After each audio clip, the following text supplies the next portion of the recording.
আসসালামু আলাইকুম। আমি চলে আসলাম কিছু কথা বলার জন্য। যখন আপনার কাছে টাকা থাকবে না, আমি বুঝিয়ে বলতেছি। আপনারা ৩ জন ভাইরা ভাই, আপনি সবার বড়। এখন আপনার কাছে টাকা নেই, আর মাঝারও ভাইরার কাছে প্রচুর পরিমাণ টাকা।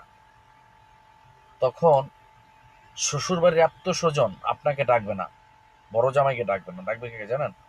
ছোট জামাইকে, মেজো জামাইকে আর কি। তার অনেক টাকা পয়সা আছে।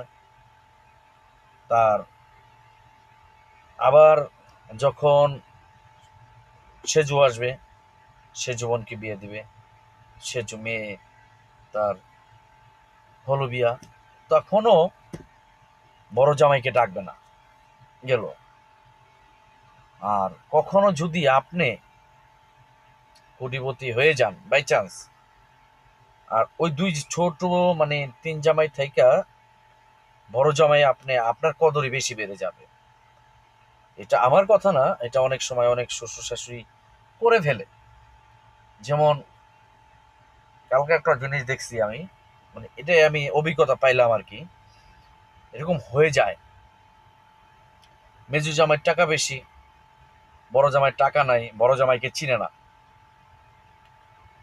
এটা কিন্তু আমার এই এখতিয়ার থেকে না। আমি ভিডিওটা করার উদ্দেশ্য হলো, যারা এই শ্বশুর শাশুড়ি আছেন, আল্লাহ পাক আপনাদেরকে মেয়ে দিয়েছে, সবাইকে এক চোখে দেখুন, খুবই ভালো লাগবে। কাউকে আলাদা চোখে দেখবেন না। আমার তো ৩ জন নয়, আমরা ২ জন ভাইরা ভাই। আলহামদুলিল্লাহ আমার ভাইরা খুবই ভালো। আমার বড় ভাইয়ের মতন আমার সম্মান করে। তাই এখান থেকে বলতেছি, শ্বশুর বাড়ির দিক দিয়ে হোক, যেখান দিক দিয়ে হোক, সবার সাথে সম্মান দিয়ে কথা বলবেন, সম্মান নিয়ে কথা বলবেন। তাই এটাই ভালো হবে।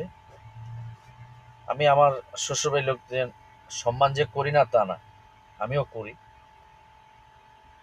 কিছু লোক আছেন, আপনি আমাকে বলতে পারেন আমি সম্মান করি না, অনেকে আছেন যারা।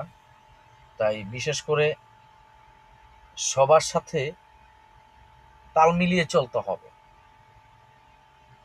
আপনার মেজো ভাইরা টাকা হয়ে গেছে, আপনার গদর নাই ভাইরার কাছে, শ্বশুর বাড়ির লোকজনের কাছে। এটা কিন্তু বাস্তব হয়, হয় না যে তা না। তো এখান থেকেই শিক্ষা নিতে হবে।